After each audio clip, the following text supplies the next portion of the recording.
नमस्कार दोस्तों, मैं डॉक्टर ललित कुमार गंगेले अपने इस चैनल के एक और बेहद इंपॉर्टेंट वीडियो के अंदर आप सबका बहुत बहुत स्वागत करता हूं। और जैसे कि आप लोगों ने थंबनेल में देखा, this video is about the uterine prolapse. नहीं, सॉरी, यूटेराइन प्रोलैप्स नहीं, रेक्टल प्रोलैप्स या फिर प्रोलैप्स ऑफ रेक्टम। अब मेरे मुंह से यूटेराइन प्रोलैप्स इसलिए निकला क्योंकि इससे जस्ट पहले जो मैंने वीडियो रिकॉर्ड करा है that is about the uterine prolapse या फिर प्रोलैप्स ऑफ यूटेरस के ऊपर मैंने करा है। और ये दोनों वीडियो को मैं जब भी डालूंगा मैं आगे और पीछे ही डालूंगा। जो भी वीडियो पहले आएगा दूसरे वीडियो के अंदर उसका लिंक आ जाएगा। तो एक मेरी छोटी सी सलाह है कि जैसा कि मुझे 90% से के आसपास जो लोग फॉलो करते हैं वो सबके सब मेच्योर डॉक्टर्स हैं या फिर हॉबिस्ट डॉक्टर हैं, जिनके पास भले डिग्री ना हो बट वो बहुत रुचि रखते हैं होम्योपैथी में, मानव शरीर में। तो मेरे 80-90% उस तरह के सब्सक्राइबर हैं और उनको एजुकेट करने के लिए मैं वीडियो बना रहा हूं। अगर आपने वो वीडियो देख लिया है, कोशिश करूंगा मैं यूटेराइन प्रोलैप्स का वीडियो मैं पहले डाल दूंगा। ये बात मैं अपने दिमाग में रख रहा हूं, मैंने डायरी में भी नोट कर ली है क्योंकि आज मैं वीडियो रिकॉर्ड साथ में कर रहा हूं। बट मैं ये डालते समय मैं याद रखूंगा कि यूटेरस प्रोलैप्स का वीडियो मैंने पहले डाल दिया है। ये ऊपर आप देखिएगा, ऊपर आपको कार्ड में लिंक मिल जाएगा। पहले आप यूटेराइन प्रोलैप्स का वीडियो देख लीजिएगा। अगर वो देख लेंगे तो यह वीडियो इसलिए मैं छोटा रख रहा हूं कि अगर उसको देख लिया तो आप इसको अच्छे से समझ जाएंगे। ठीक है, तो जैसा कि वो वीडियो था यूटेरस के प्रोलैप्स के ऊपर कि जब यूटेरस, महिलाओं का जो जननांग होता है यूटेरस, वो नीचे की तरफ जब धसकने लगता है, बियर डाउन होता है या फिर वजाइना की तरफ से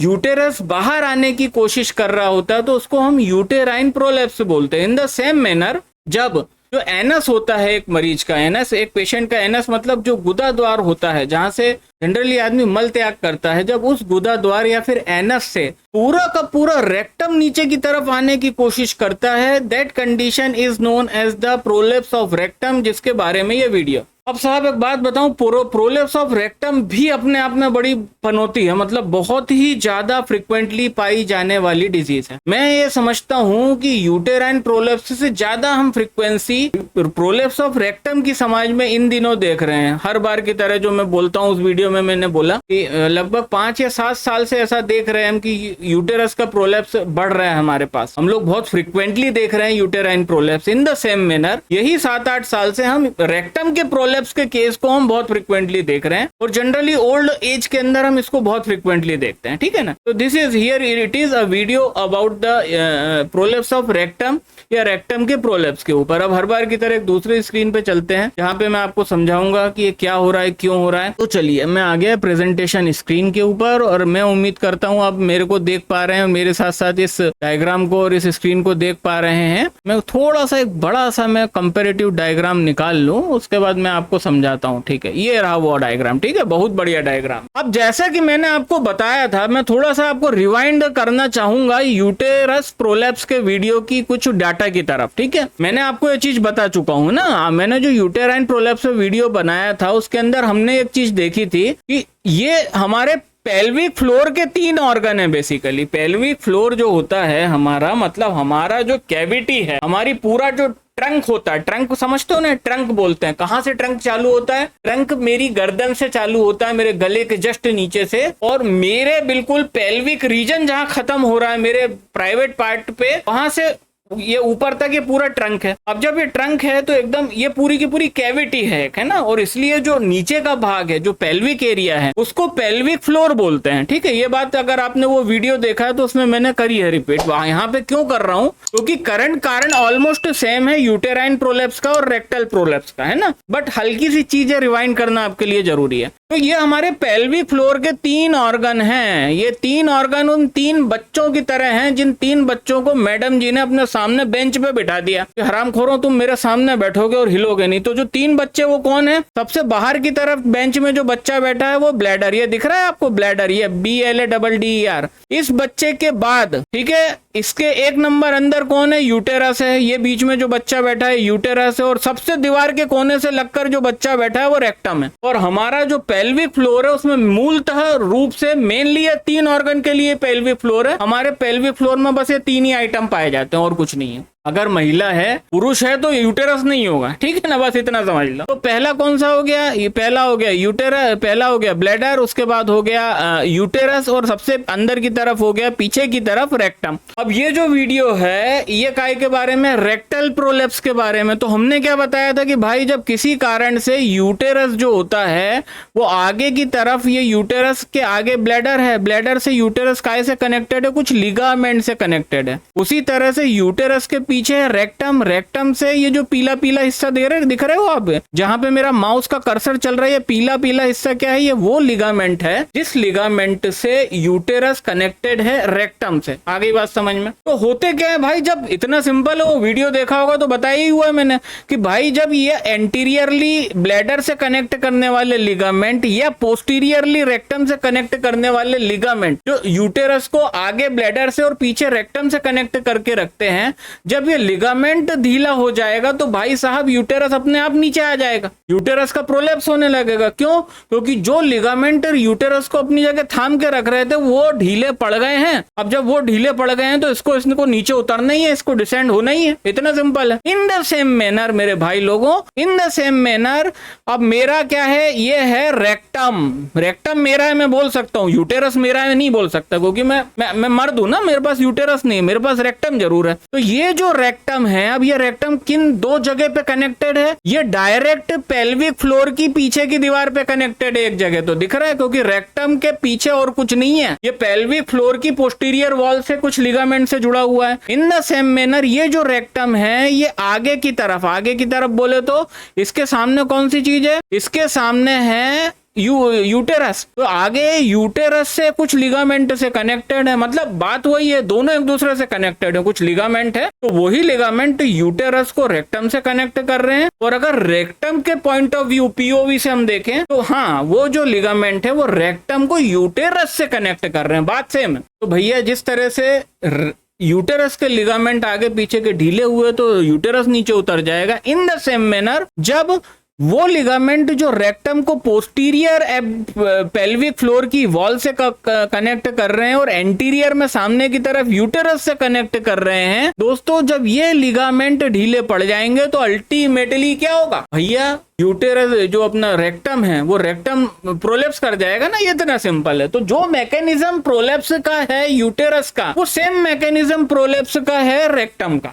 रेक्टम को पीछे की तरफ एब्डोमिनल वॉल पे कनेक्ट करते हैं कुछ लिगामेंट और सामने की तरफ उसको यूटेरस से कनेक्ट कर रहे हैं कुछ लिगामेंट। जब ये लिगामेंट ढीले हो जाएंगे तो ये प्रोलेप्स हो जाएगा। अब ये नीली रेखा और लाल रेखा को देख लो, ये नीली रेखा मतलब ये नॉर्मल रेक्टम है जहां पे कहीं पे कोई भी प्रोलेप्स नहीं है, और आप ये पीछे देख रहे हैं, पीछे के प्रोलेप्स्ड यूटेरस के डायग्राम के अंदर अगर आप देख पा रहे हो, प्रोलेप्स्ड यूटेरस के डायग्राम में आपको दिख रहा है रेक्टम प्रोट्रूड फ्रॉम एनस, ये निकल गया। तो एक प्रकार से जब रेक्टम जब डिसेंड होगा, रेक्टम जब प्रोलेप्स होगा, तो इनिशियली ऐसी नहीं होगी कि पूरा भचाक करके गुदा पूरी बाहर आ जाएगी या पूरा का पूरा रेक्टम बाहर आ जाएगा। नहीं, हम लोग क्या है, मोटी बुद्धि का दिमाग ऐसे ही चलाते। कोई ने बोला रेक्टम का प्रोलेप्स हो रहा, अब हमारे फटके 4 हो गए, बोला अबे बाप रे क्या हो गया, पूरी गुदा बाहर आ गई। अच्छा, वो उससे क्या, इमोशनली हम बड़े जुड़े हुए है ना, लोगों को हम मतलब डराते हैं तो यही तो बोल देंगे हम फाड़ डालेंगे, समझ रहे हो ना, मतलब बचपन से यही चीज सुनते आ रहे हैं सब, ये फाड़ देंगे। अब आप जब रेक्टम का प्रोलेप्स सुनते हैं तो वो हमारा कनेक्शन वहीं पे जाता है कि अरे बाप रे, तो वाकई में फट गया क्या, बिल्कुल बाहर ही आ गया क्या, चिथड़े फटड़े होकर। नहीं साहब, ऐसा नहीं होता।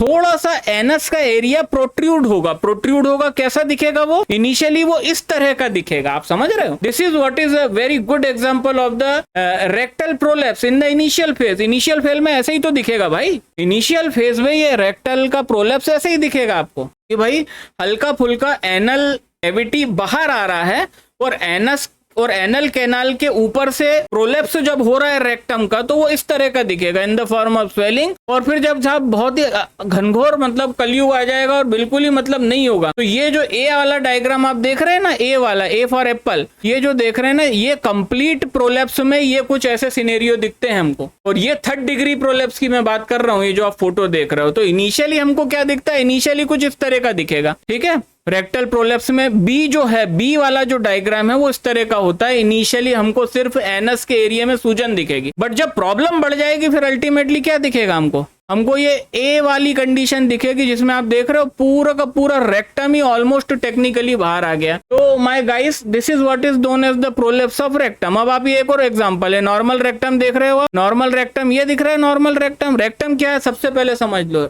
लार्ज इंटेस्टाइन का एंड पार्ट है रेक्टम, एनस के पहले, याद रखना ये उसी का पार्ट है। रेक्टम का काम क्या है, मल को इकट्ठा करना, एज सिंपल एज दैट, मल को इकट्ठा करना। और हमारा जब सुसु पोटी का टाइम आता है तो उस टाइम पे जाकर के वो जो कलेक्टेड मल रहता है उसको हम त्याग देते हैं। तो ये कब होगा, ये बेसिकली तब होता है कि पहला तो लिगामेंट लूज हो जाए। इसके मतलब बेसिकली दो मोटे मोटे कारण है, ठीक है ना। सबसे पहला क्या कारण है भाई साहब, लिगामेंट लूज हो गए। वो लिगामेंट जो इसको थाम के रख रहे हैं, पीछे की तरफ कौन सा लिगामेंट है, वो लिगामेंट है जो पेल्विक फ्लोर वॉल पे लग रहा है। क्योंकि हमारे जो 3 बच्चे एक बेंच में बैठे हैं उसमें लास्ट में है रेक्टम, रेक्टम के पीछे कुछ नहीं है, पेल्विक फ्लोर की वॉल है। और रेक्टम के आगे यूटेरस है, यूटेरस की वॉल से वो कनेक्टेड है, यूटेरस की वॉल से। जब ये लिगामेंट ढीले होंगे अल्टीमेटली ये नीचे आ जाएगा। दूसरा कारण क्या होता है कि जो इंटेस्टाइन का, जैसा मैंने बताया कि uterus the part of the large intestine का लास्ट पार्ट है, डिस्टल सबसे एंड पार्ट है, और उसके बाद सिर्फ एनस और एनल कैनाल है, उसके ऊपर रेक्टम है। तो होता क्या है कि जब लार्ज इंटेस्टाइन नीचे की तरफ डिसेंड करती है कई मर्तबा, कई कंडीशन में, वो मैं बताऊंगा आगे कौन कौन सी वो कंडीशन है, रिस्क फैक्टर है जिससे यूटेरस ही बार बार आ रहा है। साले यूटेरस का वीडियो शूट करा, बार बार मुंह से यूटेरस निकल रहा है। तो वो कौन सी कंडीशन है जिसके कारण रेक्टल प्रोलेप्स होता है, वो मैं अभी आगे बताऊंगा, है ना। इंटेस्टाइन, जब लार्ज इंटेस्टाइन सिग्मोइड कोलोन है रेक्टम के पहले, सिग्मोइड कोलोन किसी वजह से नीचे की तरफ डिसेंड होता है, तो वो जब नीचे डिसेंड हो रहा होता है तो अल्टीमेटली पुश करता है रेक्टम को। वो जब रेक्टम को पुश करता है तो रेक्टम पुश करता है एनस और एनल कैनाल के केस, और क्योंकि एनल कैनाल और anus is the end of the, मतलब वो उसके बाद बाहरी दुनिया चालू हो जाती है। तो जब वो प्रेशर अंदर से जरूरत से ज्यादा बढ़ेगा, पहली चीज, जो दूसरे साथ में कोलेटरली लिगामेंट लूज होंगे, दूसरी चीज, तो अल्टीमेटली प्रोट्रूजन ऑफ एनस होगा, एनस के ऊपर से सूजन दिखने लगेगी। इनिशियली ये सूजन को डॉक्टर और पेशेंट क्या समझेगा, साहब ये तो आपको पाइल्स हो गया है, सिंपल है, बोले पाइल्स है। बट वो कई साल तक पाइल्स जैसा दिखेगा, आप लाख इलाज कराएंगे वो ठीक नहीं होगा। और जब वो जो है फर्स्ट डिग्री का प्रोलेप्स ऑफ रेक्टम आगे की तरफ बढ़ेगा, और जब काफी बड़ा हिस्सा यूटेरस का, जब यूटेरस, फिर देखो यूटेरस आया, काफी बड़ा हिस्सा रेक्टम का जब प्रोट्रूड होगा, तब जाके डायग्नोसिस का सत्यापन होता है, कंफर्म होता है कि ओ तेरी ये तो साला प्रोलेप्स ऑफ रेक्टम है, ये पाइल्स नहीं है ना। अब कुछ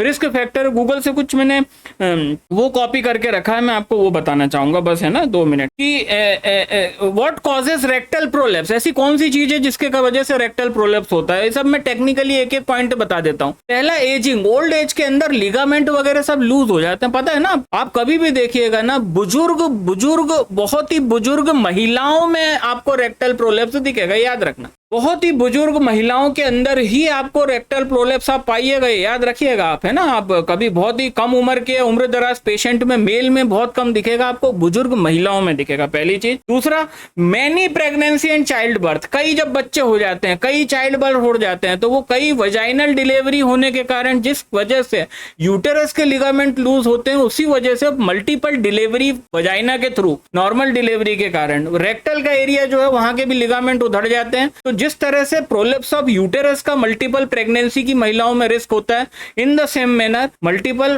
प्रेगनेंसी वाली महिलाओं के अंदर प्रोलेप्स ऑफ रेक्टम का भी रिस्क रहता है। तीसरा पॉइंट, कोई इंजुरी हो गई हो पेल्विक फ्लोर पे, और उस इंजुरी की वजह से, या तो वो इंजुरी वाकई में कोई ट्रॉमा हुआ हो पेल्विक फ्लोर पे जिसके कारण प्रोलेप्स ऑफ रेक्टम हो सकता है, या फिर मल्टीपल कोई भी कारणवश, जैसे एंडोमेट्रियोसिस ले लीजिए, एडिनोमायोसिस ले लीजिए, टॉपिक प्रेगनेंसी ले लीजिए, ऐसे कोई भी कारण की वजह से जब पेल्विक फ्लोर पे मल्टीपल सर्जरी हुई होंगी, जो मैंने कारण उस वीडियो में भी बताया यूटेराइन प्रोलेप्स में, तो वो सेम कारण यहाँ पे कि multiple surgery on the pelvic floor induces the risk of rectal या फिर रेक्टम के प्रोलेप्स का। सबसे इंपॉर्टेंट चौथा पॉइंट, ये सबसे इंपॉर्टेंट है, क्रॉनिक डायरिया या क्रॉनिक कॉन्स्टिपेशन। अगर पेशेंट को क्रॉनिक डायरिया हो रहा है, पानी जैसी पोटी हो रही है कई सालों से, ये क्रॉनिक डायरिया के केस के अंदर रिस्क बढ़ जाता है कि इसको रेक्टल प्रोलेप्स हो जाएगा। और दूसरा, यह क्रॉनिक कॉन्स्टिपेशन हो गया है कि कई दिन तक पोटी ना जाने वाला कॉन्स्टिपेशन है, इस तरह का